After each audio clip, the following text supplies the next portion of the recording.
देखिए, आप या तो समझ नहीं रहे हैं या समझ के ना समझ बन रहे हैं, या तो आप समझ नहीं रहे हैं या ना समझ के ना समझ बन रहे हैं। मैं ये कह रहा हूँ, आप सवाल सुन लीजिए।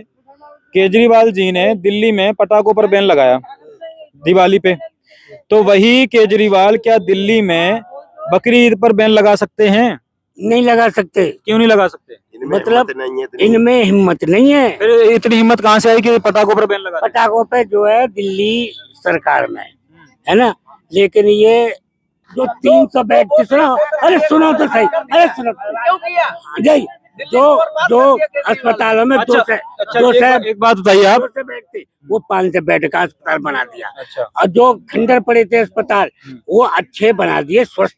पहले दवाई डॉक्टर नहीं सही हुआ है दिल्ली के अंदर, आज दिन तक पानी सही नहीं हुआ है। बताओ, हम सीता शर्मा को हमने बुलाओ और जो गौरव शर्मा को हमने बुलाओ और बात करवाई, आज दिन तक पानी। आपने कहा कि केजरीवाल सरकार ने बहुत अच्छा डिसीजन लिया है कि पटाखों पर बैन लगाया है, तो मैं ये जानना चाहूंगा, अभी केजरीवाल जी जब जेल से छूटे तो उनकी पार्टी के लोगों ने उनका स्वागत किया हजारों पटाखे चलाकर, तब उनका सिद्धांत कहाँ गया था? ये सब इनकी चापलूसी वाली काम है और कुछ भी नहीं है। अगर पटाखे पर प्रतिबंध लगाना है तो कायदे से लगाइए। नहीं, आप कह रहे हैं ना उन्होंने सही काम किया है, तो मैं वही जानना चाह रहा हूँ कि केजरीवाल अगर दिल्ली वासियों से निवेदन कर रहे हैं कि दिवाली पे पटाखे ना चलें, तो जब उनकी पार्टी इलेक्शन जीतती है या केजरीवाल जेल से बाहर आते हैं तब तो हजारों के गलत करते हैं ना, ये गलत करते हैं। ऐसा है, जब मोदी जी ने राख मलवाई तो कोरोना भाग जाएगा, राख मलवाने से कोरोना भाग गया। कौन सी राख मलवाई थी? जब ढोल बजाओ, ताशे बजाओ, नहीं, जब मोदी जी ने ऐलान करा था पूरे देश में पटाखे छोड़ो, बम छोड़ो, दीपक जलाओ, जब कोरोना जान के कराया था। वो एक मोटिवेशन के लिए था सर। क्या मोटिवेशन के लिए? नहीं, पब्लिक को अंधा बनाने के लिए करवाया था ये, है ना? नहीं बोलता, पब्लिक को अंधा बनाने के लिए राख मलाओ, पटाखे छोड़ो। जब पटाखे लाखों करोड़ों में छूटे थे, है ना, थाली बजाई थी, ढोल बजाए थे, एक कोरोना भाग गया था क्या? ये ऐसा भी तो हो सकता है कि मोटिवेशन के लिए हो, लोगों को मोटिवेशन देने के लिए कि लोग एक उत्साह उनके अंदर जागे। कि वो जब एमबीबीएस डॉक्टर करता है, डॉक्टरों की वैल्यू खत्म करने के लिए है क्या? अच्छा, ये बताइए, केजरीवाल सरकार ये तो कह रही है कि पटाखे मत चलाओ, फिर वो खुद क्यों पटाखे चलाते हैं? ऐसा तो कुछ प्रदूषण नहीं होता है? नहीं, ऐसा तो एक दिन के लिए चलाई, प्रदूषण नहीं हुआ? प्रदूषण जब कम था, अब ज्यादा है। पराली जल रही है। अच्छा। पंजाब में, हरियाणा में वो जान के पराली जलाई जा रही है। अच्छा, सिर्फ ये सिर्फ ऐसा ही क्यों होता है कि जब होली आती तो बोला जाता है रंग मत खेलो, दिवाली आती तो पटाखे मत जलाओ? बिना पटाखे और बिना धूमधाम के दिवाली का क्या महत्व रह जाएगा? कैसे त्योहार जो है ना, कैसे मनेगा वो? क्या महत्व रह जाएगा बोलो। अच्छा, एक बात बताइए, सिर्फ सनातनी जो त्योहार हैं उन्हीं पर ऐसा प्रतिबंध आता है, केजरीवाल सरकार रोक लगा देते हैं। क्या केजरीवाल सरकार में इतनी हिम्मत है कि वो बकरा ईद पर प्रतिबंध लगा दें? बकरा ईद से प्रदूषण नहीं होता है? पटाखे बम नहीं छोड़ जाते बकरा ईद में प्रदूषण नहीं होता है? सर सुनिए, पटाखों से सिर्फ धुआं उड़ता है। जब बकरे कटते हैं तो हजारों की तादाद में बकरे कटते हैं और उसका जो मांस होता है, जो खाल होती है, वो रोडों पे पड़ी हुई मिलती है। और ये चील कौए उठा के घरों की छत पे, मंदिरों पे फेंकते हैं वही। और वही मैं आपको बता दूं, वही जो खून जब नालियों में बहकर जाता है वो यमुना नदी में मिलता है, और यमुना नदी का पानी पूरी दिल्ली पीती है। क्या कहेंगे? भाई ये तो कम से कम जब से देश आजाद हुआ जब से हो रहा है। तो जब से दिवाली भी मन रही है? दिवाली मन नहीं है। दिवाली पर रोक क्यों? दिवाली पे ये है कि प्रदूषण ज्यादा हो गया। अच्छा, बकरा कटने से नहीं हो रहा? पब्लिक ज्यादा हो गई और ज्यादा प्रदूषण हो गया, पराली जलाई जा रही है, इससे कुछ तो फर्क पड़ेगा ही। नहीं, बकरा कटने से प्रदूषण नहीं हो रहा है, गंदगी नहीं हो रही है? जाफराबाद गए हो कभी बकरा ईद के बाद? धुआं नहीं होता। धुआं एक अलग चीज है, धुआं तो फिर भी गायब हो जाता है। धुआं फिर भी गायब हो जाता है। जो पानी में बकरों का खून मिलता है, जब प्रदूषण होता है उस पर रोक लगनी चाहिए। रोक लगा सकते हैं? केजरीवाल में हिम्मत नहीं इतनी। केजरीवाल में पटाखों पे हिम्मत कैसे आगे? वो दिल्ली सरकार का मामला है। दिल्ली सरकार किसकी है सरकार? केंद्र में तो बीजेपी की है। सर, दिल्ली केंद्र की बात ही नहीं है। पटाखों पर रोक लगाई है आपके केजरीवाल जी ने, और तो आप दिल्ली सरकार की वो निर्णय तो बहुत बढ़िया है। प्रदूषण कितना होगा? से पार हो गया ना तो कुछ कम होगा। क्या नाम है सर आपका? मेरा धर्मवीर सिंह है मेरा। धर्मवीर सिंह जी, तो आप केजरीवाल के समर्थक मालूम पड़ते हैं, नहीं, लेकिन न्याय की बात कीजिए ना। नहीं, आप ये बताइए कि उन्होंने निर्णय बहुत बढ़िया लिया है ना, निर्णय बढ़िया है। कुछ आटे में नमक फर्क पड़ेगा बैन लगाने से, उसमें लाखों करोड़ों अरबों का नुकसान। अच्छा, ये आपको एक साजिश नहीं नजर आती है कि धीरे धीरे हिंदू त्योहारों को खत्म कर दो? जब पटाखे नहीं चलेंगे, कल को बोलेंगे कि दीपक मत जलाओ, दीपक जलाने से तेल की कमी आ रही है लोगों में, क्योंकि किसान तेल नहीं ऊपर है, तो कल को दीपक भी जलाने पे रोक लगा। नहीं, ऐसा कुछ नहीं होगा। दीपक आज से 100 साल बाद हो सकता है, जैसे आज ही हो रहा है। 100 साल हम जिएंगे कहाँ? आप नहीं जियोगे, पीढ़ी तो जिएगी। हाँ, वो जिएगी, हमने कौन सा देख रहा है वो? औलाद तो जिएगी। दिखाइए, दिखाइए। नहीं, हमको तो नहीं। बिल्कुल बिल्कुल। यहाँ पर 2-3 पार्टियां यहाँ पर ये केजरीवाल है, ये मोदी है, और ये क्या नाम मुलायम सिंह यादव हैं। सारे पार्टियां अलग अलग हैं। यहाँ पर पार्टी की तो हम बात ही नहीं कर रहे। हम तो केजरीवाल ने दिल्ली के विकास के नाम पर जीरो है, सच, और कुछ भी नहीं किया विकास।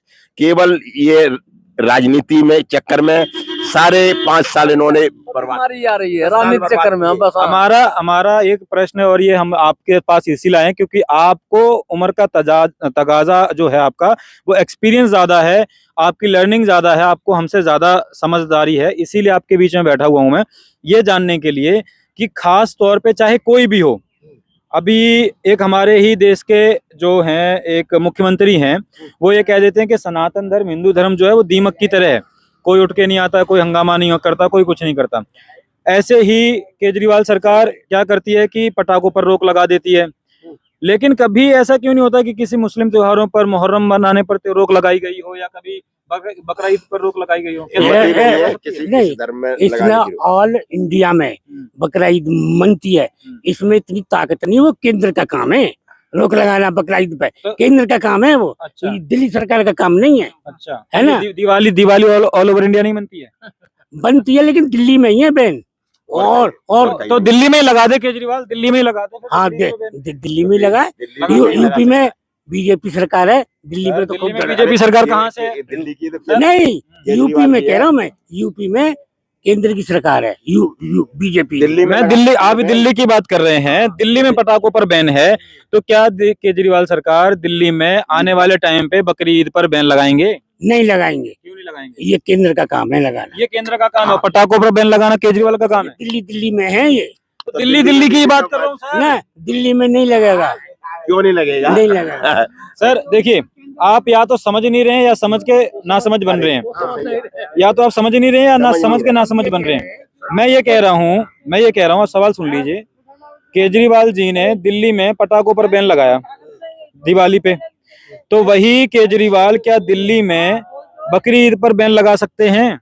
नहीं लगा सकते। क्यों नहीं लगा सकते? मतलब इनमें हिम्मत नहीं है। फिर इतनी हिम्मत कहाँ से आई कि पटाखों पर बैन लगा? पटाखों पे जो है दिल्ली सरकार में है ना, लेकिन ये विवाद हो जाएगा पूरे इंडिया में अगर लगा दिया तो। अच्छा, हिंदू विवाद नहीं करेगा तो जो मर्जी करो? हिंदू विवाद कर लिया है, लेकिन दिल्ली में पटाखों पे बैन। चलिए कोई बात नहीं, आप शायद समझ ही नहीं रहे। उनसे बात करो, उन लोगों से बात अब करिए। ये भाई साहब कह रहे हैं दिल्ली में केजरीवाल ने जो 70 साल में जो काम नहीं किया, जो केजरीवाल ने करके दिखाया। क्या काम? केजरीवाल के 10 अच्छे काम गिनाइए। अच्छा, सबसे पहले स्वास्थ्य सेवा कहाँ पे? दिल्ली में स्वास्थ्य सेवा 300, हाँ, जो 300 बेड थे, सुनो, अरे सुनो तो सही, अरे सुनो नहीं, जो अस्पतालों में दो से एक बात बताइए आप। बेड थे, वो 500 बेड का अस्पताल बना दिया। अच्छा। और जो खंडर पड़े थे अस्पताल, वो अच्छे बना दिए, स्वस्थ।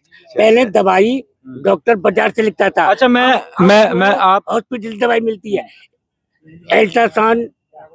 अब मेरी बात सुनिए, ये इसी पुस्ते पे रहते हैं ना आप? यहाँ से यहाँ तक पुस्ते पे कितने ठेके हैं अभी? पानी खराब आ रहा है, पानी नहीं सही हुआ है दिल्ली के अंदर, आज दिन तक पानी सही नहीं हुआ है। बताओ, हम सीता शर्मा को हमने बुलाओ और जो गौरव शर्मा को हमने बुलाओ और बात करवाई, आज दिन तक पानी ठीक नहीं हुआ है। बताइए, जो गंदा पानी आ रहा है, पीने लायक पानी नहीं है। जवाब दीजिए। पानी जो गंदा आ रहा है यहाँ पे, जवाब दे रहा है। और पहले इसी लाइन में शायद 1 या 2 ठेके होते थे। आज की डेट में सर कितने ठेके हैं यहाँ पर? 12 ठेका नहीं देती हमें, गिनती ना 12 ठेके हैं यहाँ पर। और यही मैंने एक स्टोरी कवर की थी, एक महिला का कहना था यहाँ पर कि इन्हीं का जो एक बोतल के साथ एक बोतल फ्री दी गई, उसके चक्कर में उनका बेटा मर गया। कह रहे कि उनके बेटे ने इतनी दारू पी कि उनके बेटे पे कर्ज हो गया और बाद में उसको सुसाइड करना पड़ा। फ्री में मिल रही थी, फ्री में। वो गलत नहीं करा उनने, गलत करा था, एक के साथ एक फ्री करी। बिल्कुल। अब यही हमारा इनसे प्रश्न था कि साहब, हमारे सर से प्रश्न ये था कि जब केजरीवाल सरकार पटाखों पर बैन लगा सकती है, क्या वो बकरी ईद पर बैन लगा सकती है? क्या वो इतनी हिम्मत कर सकते हैं? लगा सकती है, क्यों नहीं लगाएगी, लेकिन वोटों के चक्कर में नहीं लगाएगी। उसे वोट चाहिए, वहाँ का वोट चाहिए, उनके खिलाफ बोल ही नहीं सकते ये। उनके खिलाफ बोलेंगे कैसे? समझे? यूपी में क्या हो रहा है, ये तो यूपी में हो रहा है। बिल्कुल। अच्छा, एक बात और है, जो मोदी सरकार वक्फ बोर्ड में जो संशोधन कर रही है वो सही कर रही है, गलत? बिल्कुल सही कर रही है साहब, बिल्कुल सही कर रही है। वो तो जो मर्जी है, जहाँ कहते ये हमारा है तो उनका हो गया, जहाँ मर्जी है सही कर रही हो। बिल्कुल। देखिए, जब तक वक्फ बोर्ड में सुधार नहीं होगा तब तक ये यहाँ पर, जब तक कानून नहीं आएगी तब तक कुछ भी नहीं होगा। ओवैसी साहब का कहना है अगर वक्फ बोर्ड को छेड़ा गया तो हिंदुस्तान को जला देंगे। तो वो तो गलत बात कर रहे थे, यही तो है कहान। हाँ। अच्छा, आप लोगों ने एक बात देखी होगी, अभी इजराइल ने एक आतंकवादी को मारा था गाजा में। तो भैया कितना धूमधाम मची के भैंसो वो इजराइल में मारा गया, वो ऐसा है, वो फलाना है, ये भारत ऐसा है, उसके समर्थन में रैली निकाली गई। हाँ। लेकिन जब बांग्लादेश में हिंदुओं को मारा गया तब कुछ भी नहीं करा। हाँ, तब तो वो वोट बैलेंस की वजह कुछ भी नहीं निकाला। तो अब वही मैं जानना चाह रहा हूँ कि एक सोचिए कि कहाँ गाजा है, कहाँ इजराइल है, वहां पर एक आतंकवादी मरता है तो हिंदुस्तान में उसका इफेक्ट देखने को मिलता है। कल को अगर हिंदुस्तान में ऐसा होता है फिर हिंदुस्तान की स्थिति क्या होगी? हिंदुस्तान की स्थिति खराब हो रही है, बिल्कुल हिंदुस्तान की स्थिति खराब हो रही है। अब तक हिंदुस्तान सही है और बाकी मोदी के जाने के बाद हिंदुस्तान कभी बेकार हो जाएगा। अभी सर यहाँ पर एक बच्चा है, 18-20-22 साल का लड़का होगा, राम गोपाल मिश्रा। जी, राम गोपाल मिश्रा, उसने एक भगवा झंडा लहराने पर उसको 35 गोली मारी। 35 गोली मारने से पहले जब वो जिंदा था, नाखून, बिल्कुल नाखून उखाड़े गए। तो ये इतना जिहादपन, इतना कट्टरिज्म कहाँ से आ रहा है? ये कौन सिखा रहा है उनको? ये सब नेता लोग सिखा रहे हैं, उनका उनका रहेगा। ये जो अपोजिट पार्टी है, जो नेता लोग हैं, उनके ये सब काम है। सरकार गिराने के चक्कर में ये काम कर रहे हैं। जी। तो यही एक हमारे मन में ये प्रश्न थे, इस वजह से आप लोगों के बीच में आए। आप लोगों का बहुत बहुत धन्यवाद। जानने को मिला कि हमारी जो बुजुर्ग पीढ़ी है वो क्या सीखती है, क्योंकि देखिए आज आप लोग जो यहाँ पर करके जाएंगे वही आने वाली पीढ़ी काटेगी। ये सिखा दो, हिंदू एक हो जाए फिर सब हो जाएगा। हिंदू एक नहीं हो रहा, हिंदू एक नहीं हो रहा है, चक्कर ये है कि अगर हिंदू एक हो जाए फिर कोई यानी भारत का कुछ नहीं कर सकता। अच्छा, ये आपने देखा होगा, अभी इलेक्शन हुआ वहां पर, हरियाणा में इलेक्शन हुआ, तो जो मुस्लिम समुदाय था भारत सरकार से सुविधा तो सारी लेता है, लेकिन मोदी को कोई वोट नहीं देता है। अरे वहाँ छोड़ो, यहाँ नहीं, कितना वो मिलता है, यहाँ नहीं देते एक वोट मोदी अच्छा, को। एक अंतिम प्रश्न और पूछना चाहूंगा आपसे कि अभी भारत में हिंदू बहुल्य है, यानी कि हिंदू, अगर मान के चलें एग्जाम्पल के तौर पे, अगर 100 करोड़ हिंदू है तो मान के चलिए 40 करोड़ मुसलमान है। तब ये स्थिति है कि हिंदू अपना भगवा झंडा नहीं लहरा सकता, हिंदू रैली नहीं निकाल सकता। अभी आरएसएस की रैली निकाली गई तो वहां पर नाराए तकबीर, अल्लाहू अकबर के नारे लगे। अगर यही उल्टी स्थिति हो जाए 50 साल बाद, 100 करोड़ मुसलमान हो जाए और 40 करोड़ हिंदू, तब क्या होगा सर? उस दिन हिंदू रहेगा ही नहीं, उस दिन हिंदू रहेगा ही नहीं। कहाँ जाएगा? वो सब खत्म हो जाएगा, सब कन्वर्ट हो जाएगा, तुरंत मारे जाएंगे, आधे बच जाएंगे। हिंदू एक नहीं बचेगा, नहीं हिंदू साला। बिल्कुल। तो अभी जरूरत है एक होने की? अब एक जरूरत बहुत जरूरी है, एक मुट्ठी होना चाहिए। ये हिंदू को एकता होनी जरूरी है। जातियों में जो बटा हुआ है, हाँ, जातियों में जो बटा हुआ है, चाहे वोट किसी की दो, लेकिन सब सरकार काम करेगी तो वो सबको एक ही से मान के चलना चाहिए उसे। आई समझ में? जी बहुत बहुत धन्यवाद। आप लोगों से बात करके बहुत अच्छा लगा और हमारे व्यूअर्स भी इस वीडियो को देखेंगे तो वो भी बताएंगे कि हिंदुओं को एक होना चाहिए या नहीं होना चाहिए, और हिंदू कैसे एकजुट हो सकता है, वही प्रयत्न किया जाना चाहिए ताकि हिंदुओं की एकता यहाँ पर दिखाई दे। साफ कह दिया, बटोगे तो कटोगे। बिल्कुल जी, बटोगे तो कटोगे।